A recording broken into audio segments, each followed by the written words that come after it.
Assalamualaikum warahmatullahi wabarakatuh.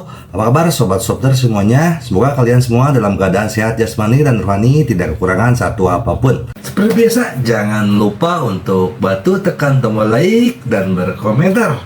Lanjut. Bab 521-525. Aku sedikit kecewa padamu. Saudara Junlin, ceritakan padaku tentang kuda hitam saat itu. Sekarang kamu telah menjadi bajingan besar. Grup Yunting seharusnya menjadi milik Anda. Mengapa Anda menjadi konsultan teknis kecil? Zheng Xiaoqi berkata sambil tersenyum. Dia sangat bahagia hari ini. Saya bersiap untuk pertempuran yang sulit. Tanpa diduga, yang dia temui adalah Ye Junlin, tunangan bayi itu. Ye Junlin masih bingung seperti ini. Dia sangat bersemangat. Saya sangat yakin dengan negosiasi yang akan datang.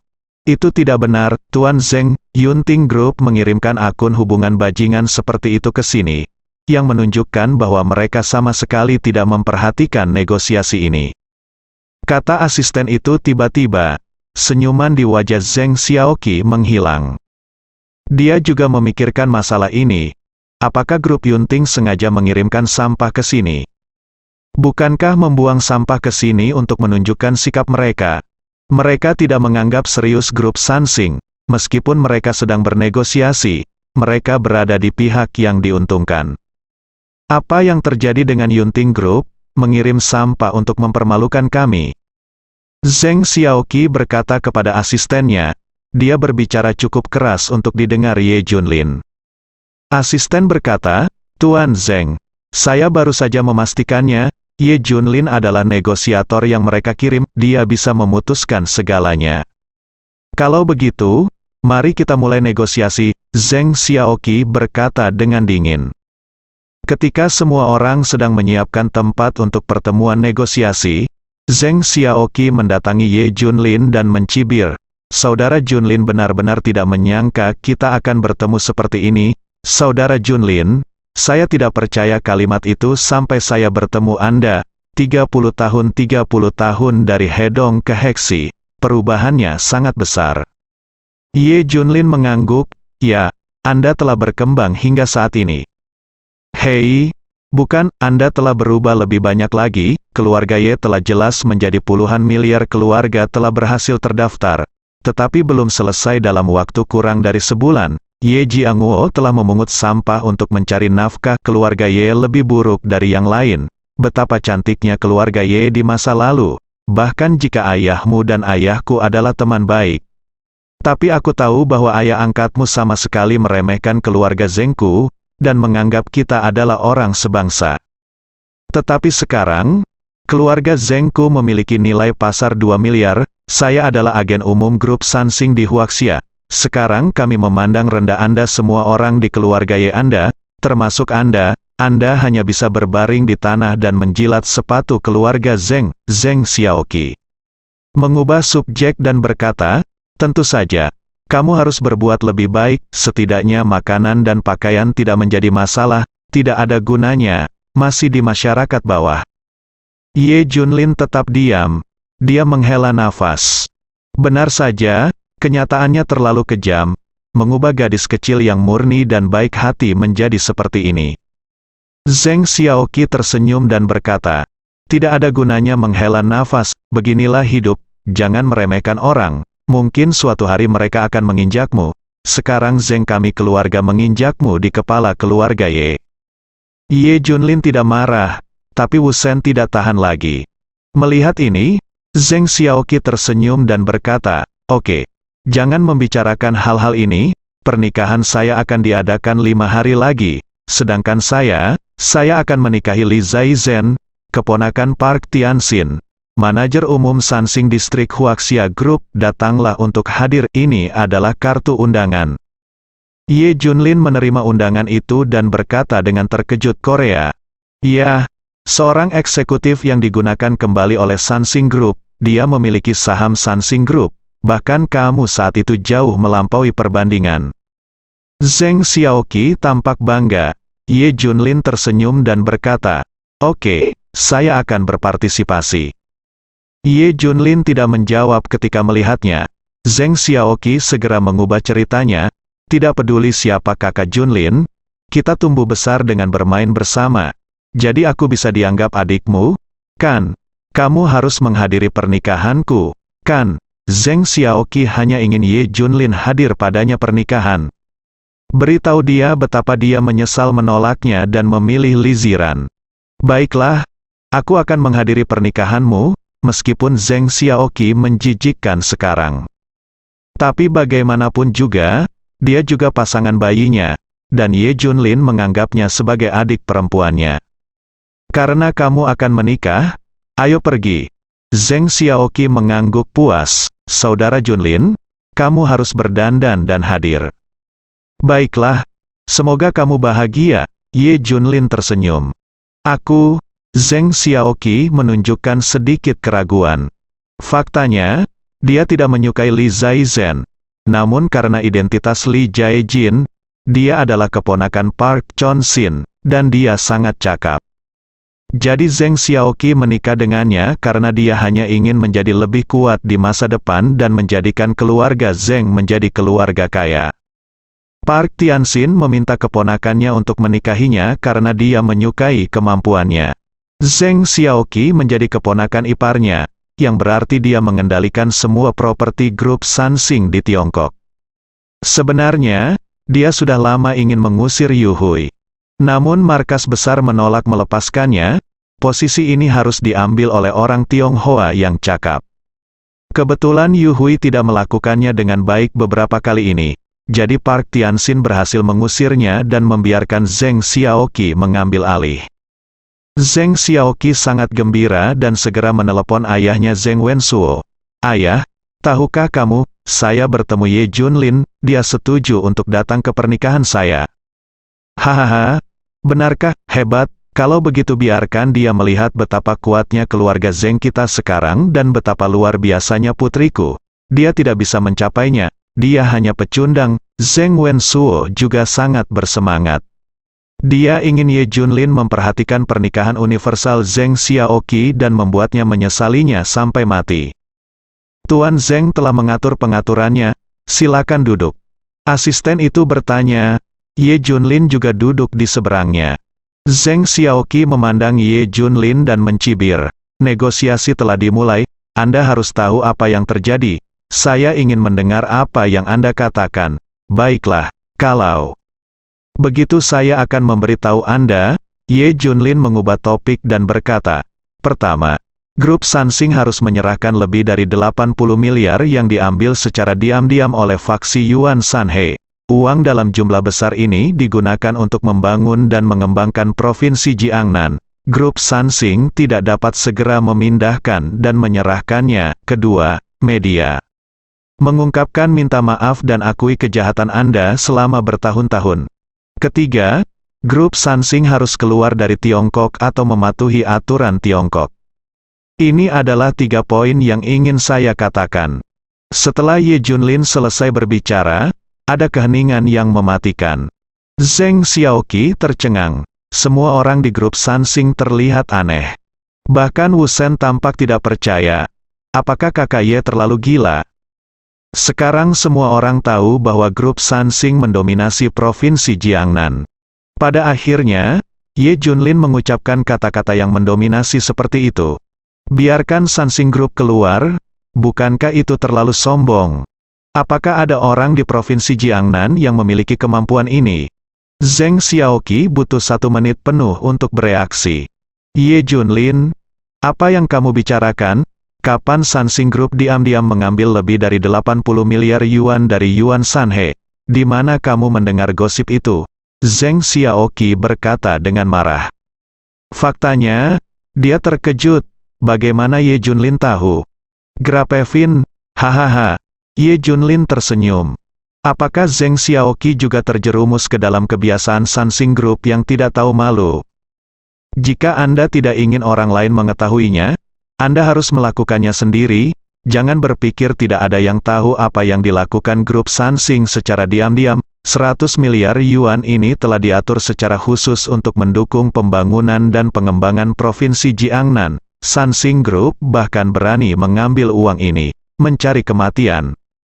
Begitu kata-kata itu keluar, bahkan Zheng Xiaoqi pun terkejut. Karena Sansing Group tidak nyaman dengan uang ini. Pertama, jumlah yang terlibat terlalu besar. Yang kedua adalah dana khusus yang dibentuk di ibu kota provinsi. Jadi mereka mencoba yang terbaik untuk melakukan amal, untuk membersihkan. Menyebutkan jumlah uang ini sama dengan mengungkit kelemahan grup Sansing. Ye Junlin berkata dengan dingin, isi negosiasi hari ini adalah 3 hal yang saya katakan. Pertama, bayar kembali uangnya. Kedua, minta maaf dan ganti rugi. Dan ketiga, keluar atau patuh, terlalu sombong. Wu Shen sangat gembira hingga dia hampir menangis. Kakak Ye adalah pria sejati. Zheng Xiaoqi benar-benar tercengang. Negosiasi hari ini sama sekali bukan tentang ini.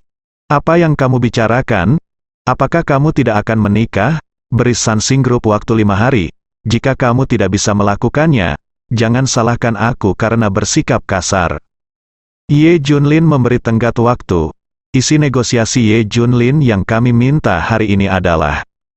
Zheng Xiaoqi disela saat dia hendak berbicara, maaf, Anda tidak memenuhi syarat karena Anda meminta negosiasi, Anda harus mendengarkan saya. Ye Junlin sangat mendominasi, oke, kalau begitu, apakah kamu mewakili Yunting Group?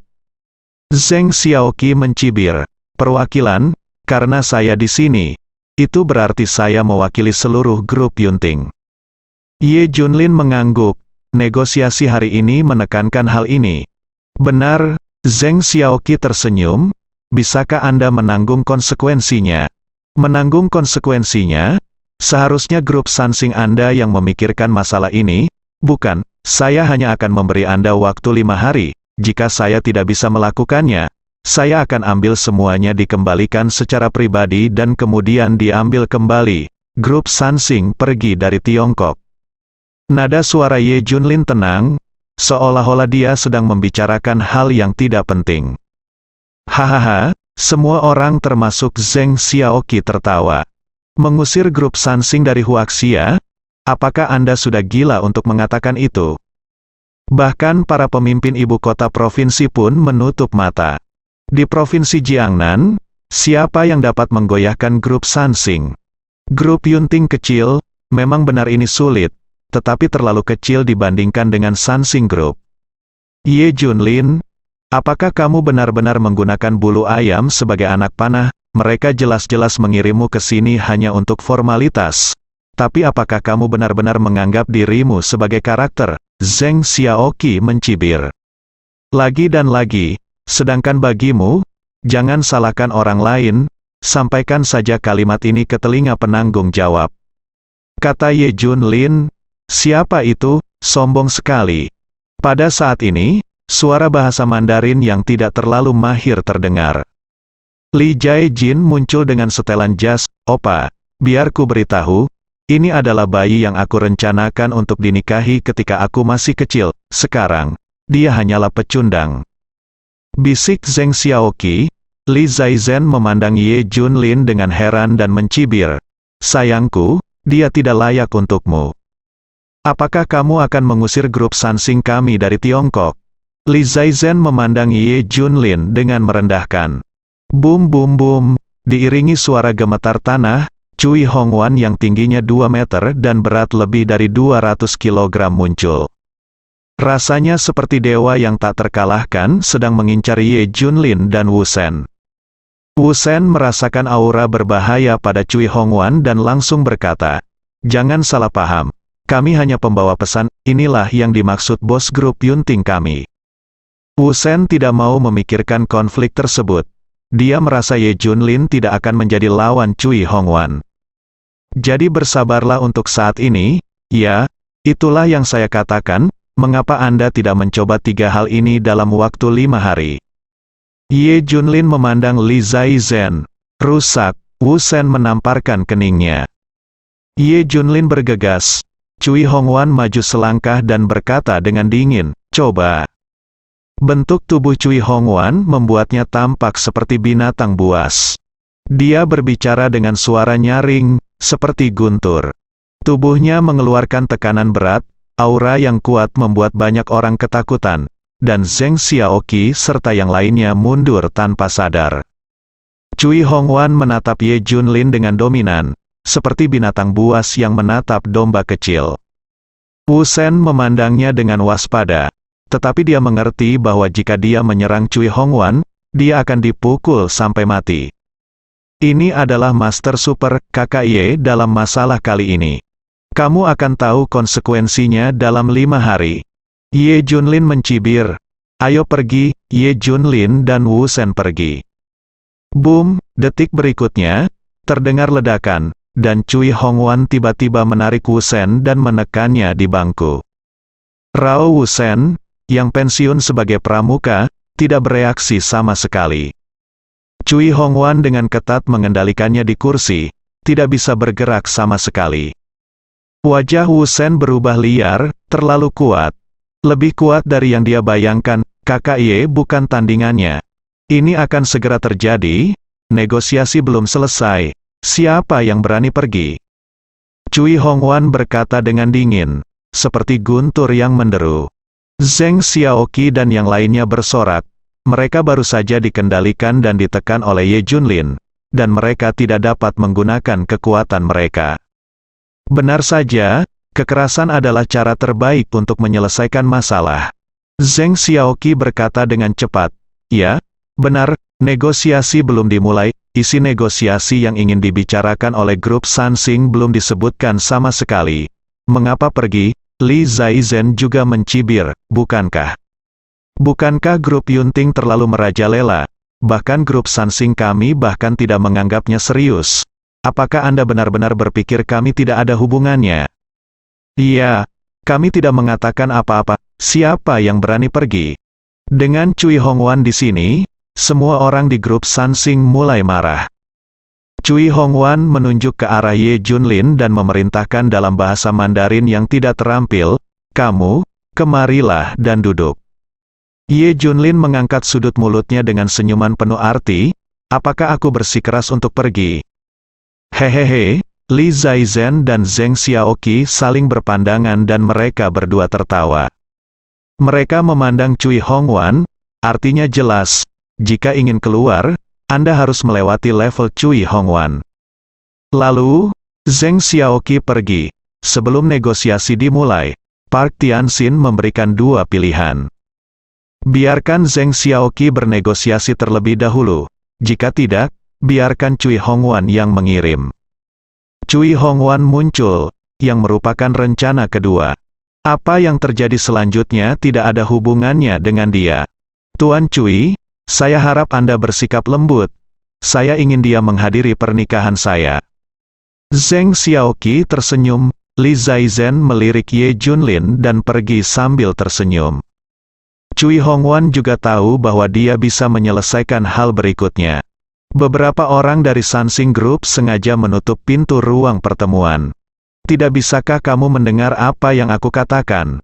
Melihat Ye Junlin masih berdiri, Cui Hongwan berkata dengan marah.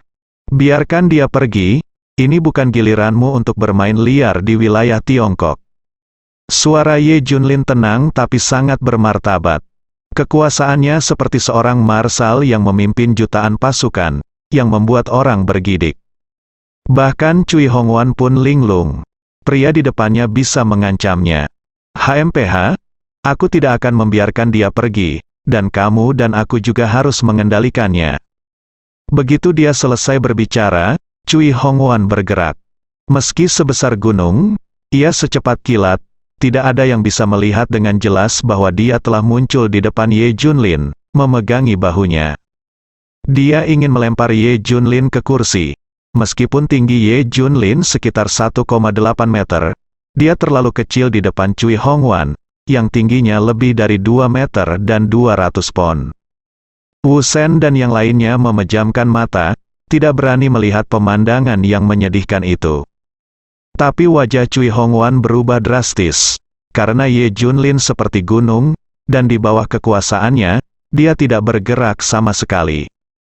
Terkejut, sangat terkejut, Cui Hongwan tahu betapa menakutkannya kekuatannya. Kamu bisa dengan mudah membuang gajah, tapi kamu tidak bisa menggoyahkan Ye Junlin. Keluar, tiba-tiba mulut Ye Junlin meledak menjadi guntur musim semi, dan kekuatan tak terlihat keluar dari tubuhnya. Boom! Cui Hongwan terkejut. Bang bang bang. Dia terhuyung dan menabrak meja ruang konferensi sebelum dia berhenti. Matanya dipenuhi dengan keterkejutan yang tak terkendali. Kamu mendekati kematian, Cui Hongwan meraung seperti binatang buas, dan tiba-tiba mulai. Boom! Dia benar-benar melompat setinggi lebih dari 1 kaki, seperti peluru yang ditembakkan dari sebuah ruangan, membawa momentum guntur. Setiap orang yang hadir merasakan hembusan angin kencang menyapu, dan pipi mereka terasa panas dan nyeri, seolah-olah sedang hangus oleh api. Retak, bangku dan meja konferensi di sebelahnya tidak dapat menahan angin kencang dan hancur berkeping-keping. Cui Hongwan menampilkan keterampilan bertarung terkuat, yang bahkan dapat dikatakan sebagai keterampilan membunuh. His, Wu Shen menghirup udara dingin, Cui Hongwan ini terlalu kuat. Cui Hongwan mencambuk kakinya seperti bayangan di udara, kaki ini pasti akan memecahkan sebuah monumen. Mengaum, Cui Hongwan meraung lagi, seluruh tubuhnya dipenuhi aura pembunuh, dan kaki kanannya penuh energi, seperti bola api. Boom! Rambut patah di depan dahi Ye Junlin telah terangkat.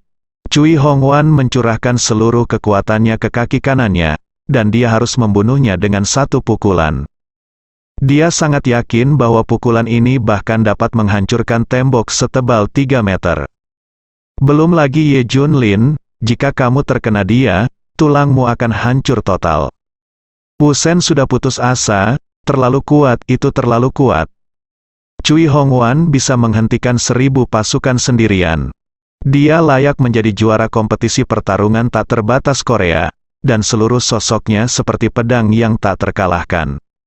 Itu benar-benar senjata humanoid paling kuat.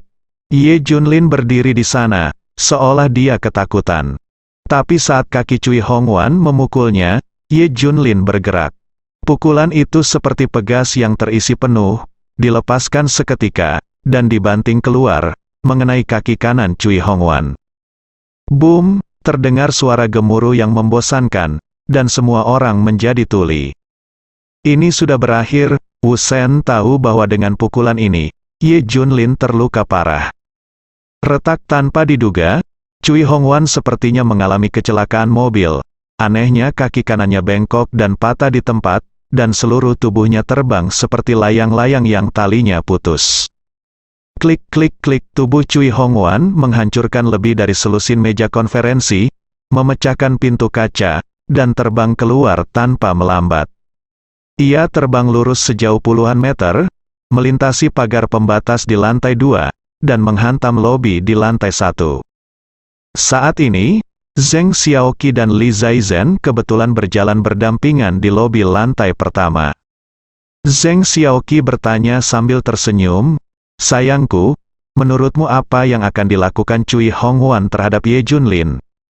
Li Zaizhen mencibir, "Cui Hongwan adalah binatang buas. Dia orang gila, Ye Junlin sengsara. Dia harus hancur lengan dan kakinya jika dia tidak mati." "Haha, kalau begitu aku bisa yakin." Zheng Xiaoqi tersenyum puas. Dia sangat marah saat melihat penampilan arogan Ye Junlin barusan. "Oke, ayo pergi sekarang. Ini hampir selesai." Keduanya datang ke ruang pertemuan. Boom! Lihat. "Sayang, apa itu?" Tiba-tiba, Li Zaizhen berteriak, karena sosok besar seperti sapi terbang turun dari lantai 2. Bersambung.